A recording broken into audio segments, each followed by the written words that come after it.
beribadah di waktu malam. Karena di sini istilah beribadah sebenarnya terjemahan selalu saya sampaikan, belum ada bahasa yang bisa teliti isi Al-Quran selain bahasa Arab.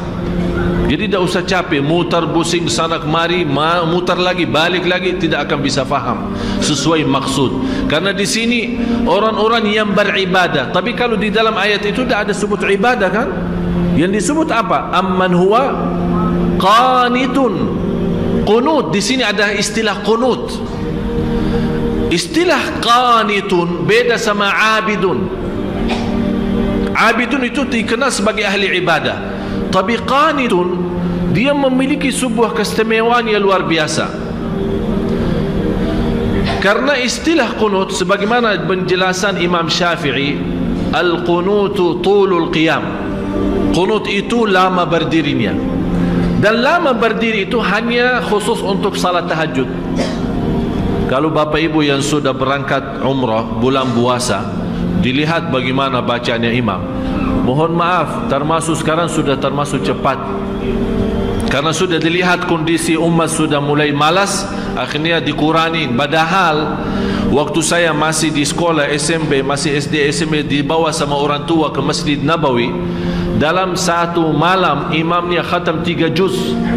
10 malam akhir khatam Al-Quran 2 kali. Artinya sekarang cuma 1 kali khatam bulan Ramadan kan, di malam 29.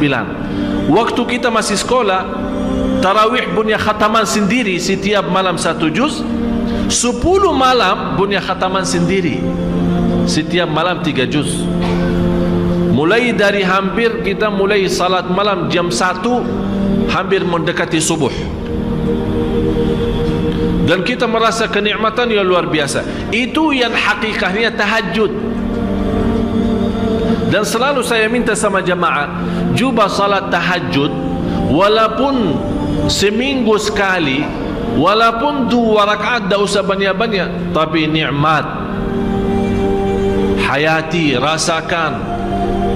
Walaupun diulangi ayatnya sampai subuh, walaupun 1 ayat, sebagaimana Rasulullah SAW pernah salat malam, sepanjang malam salat malam hanya dengan 1 ayat, merasakan ayat itu, menyentuhkan hatinya.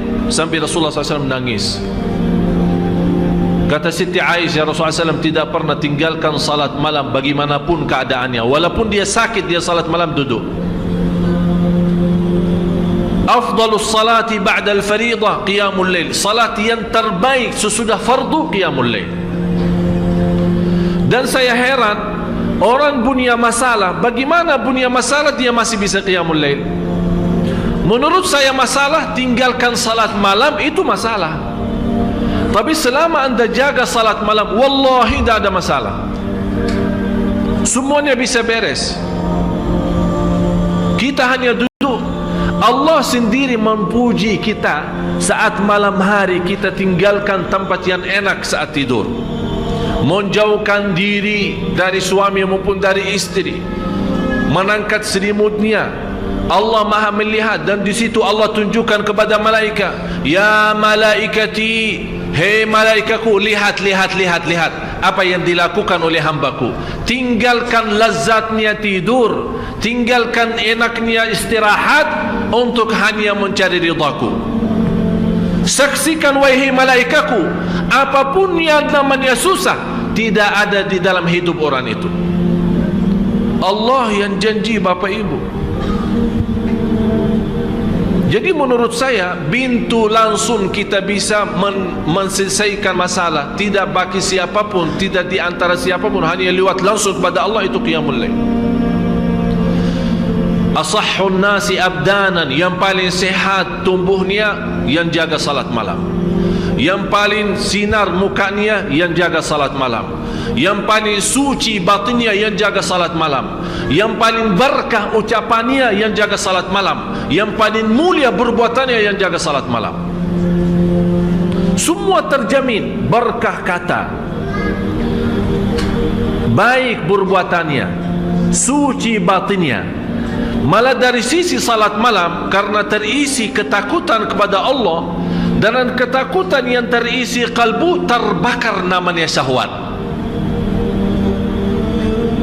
dan isi ketakutan dalam hati kita saat salat malam. Karena yang membuat kita salat malam, mungkin ada di sini ayat amman huwa qanitun ana al-laili sajidan, bersujud dan Ustaz berdiri, bersujud dan berdiri. Kenapa disebut di sini sujud dan berdiri? Tahu kenapa Bapak Ibu? Saat bersujud kita tunjukkan rendah hati. Saat bersujud, walaupun namanya muka, kalau kita tuntut kepada selain Allah terasa terhina. Tapi kalau kita bersujud untuk Allah terasa bangga. Saat berdiri terasa lembut hati. Bagaimana terasa lembut hati? Karena saat berdiri dianjurkan, saat kita berdiri kan mata kita kan tambah sujud, sampai tidak berani menangkat mata melihat ke atas, seolah-olah kita merasa sudah Allah di hadapan kita, malah kita malu karena masih muka kita, mata kita, mulut kita masih tercampur banyak dosa dan maksiat. Kita malu menangkat. Ini yang membuat kehadiran kalbu dan fikiran saat itu merubahkan qiyam itu istimewa, sampai Allah menikmati saat kita berdiri. Oleh kerana itu disebut di ayat ini amman huwa qanitun ana alladhi sajidan wa qa'ima. Bapak Ibu, kenapa di sini didahulukan kata sajidan, bersujud dan berdiri, padahal kita tahu sama-sama berdiri kan sebelum sujud kan? Tapi kenapa di sini didahulukan sujud? Aqrabu ma yakunu al-'abdu ila Allah wa huwa sajid, paling dekat posisi hamba kepada Allah saat sujud. Paling dekat posisi kita di hadapan Allah saat Allah mendahulukan sujud daripada berdiri, padahal kita tahu berdiri duluan. Allah menanamkan rasa rindu kepada sujud. Oleh kerana itu tertanam sita berdiri lama, nikmati bacaan. Seperti dari bacaan Al-Fatihah dan ayat-ayat yang lain, kita terasa lagi memuji Allah, membaca kalamullah, mengagungkan dan membesarkan Allah lewat bacaan Al-Quran.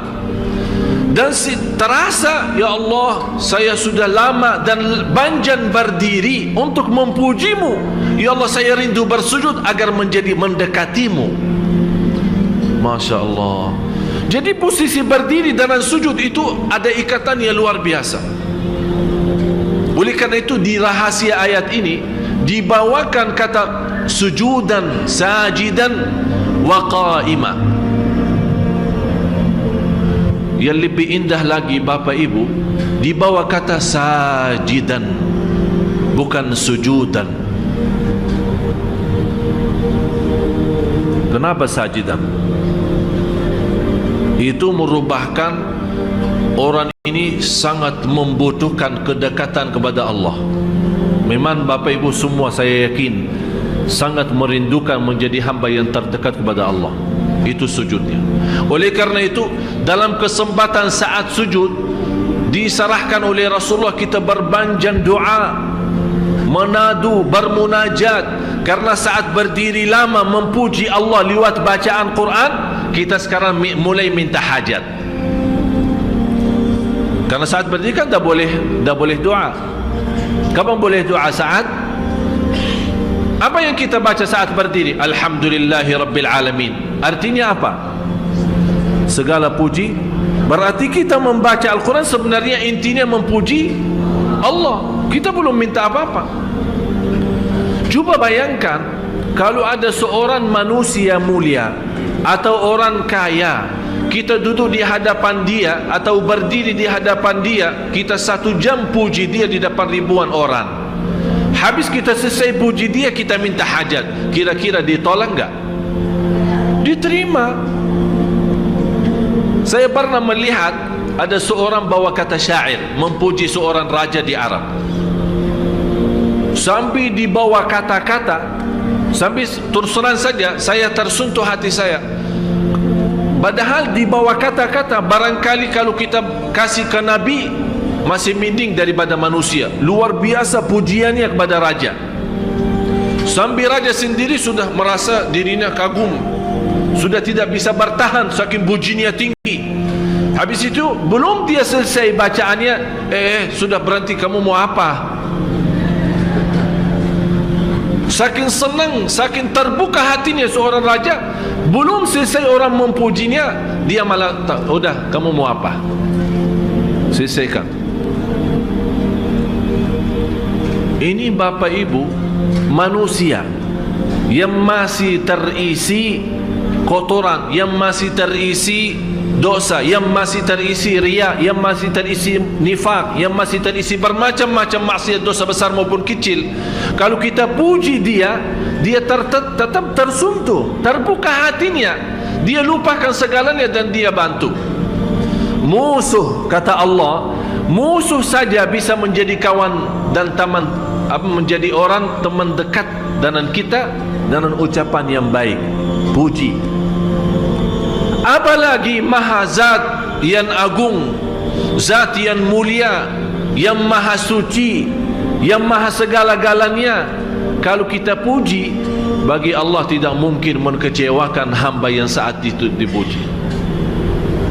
Oleh kerana itu istilahnya saat kita berdiri memuji Allah lewat bacaan, termasuk bacaan Al-Fatihah dan ayat-ayat yang lainnya, karena kita termasuk orang-orang, ya Allah, walaupun saya tidak pantas membaca kitab-Mu, karena lidah ini yang membaca kitab-Mu masih banyak mengucapkan kata-kata yang kotor dan dusta.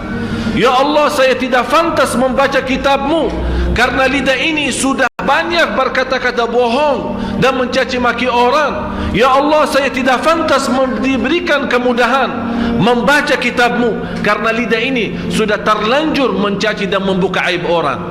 Tapi di saat itu kita rasakan saat berdiri dan diberikan oleh Allah kelancaran lidah membaca kitab-Nya dan memujinya, itulah Allah memberikan pendahuluan agar saat kita sujud seolah-olah Allah bertanya, kamu mau apa lagi? Apa yang kamu butuh? Apa yang kamu perlu? Kalau belum kita puas dari sujud pertama, ini hikmahnya ada 2 kali sujud. Belum puas, ada yang tertinggal. Memang kadang-kadang syaitan menggoda kita, hajat-hajat bisa tertinggal, ada yang lupa. Begitu kita berdiri, ingat saat di antara sujud, masih ada kesempatan lagi, sujud lagi. Allah Maha Besar, Allah Maha Agung, Allah Maha Mulia. Sungguh kita mulia kalau kita betul-betul bisa menikmati yang namanya sujud. Kata seorang salih, wallahi kalau bukan ada sujud di dunia, saya tidak bisa menikmati yang namanya dunia.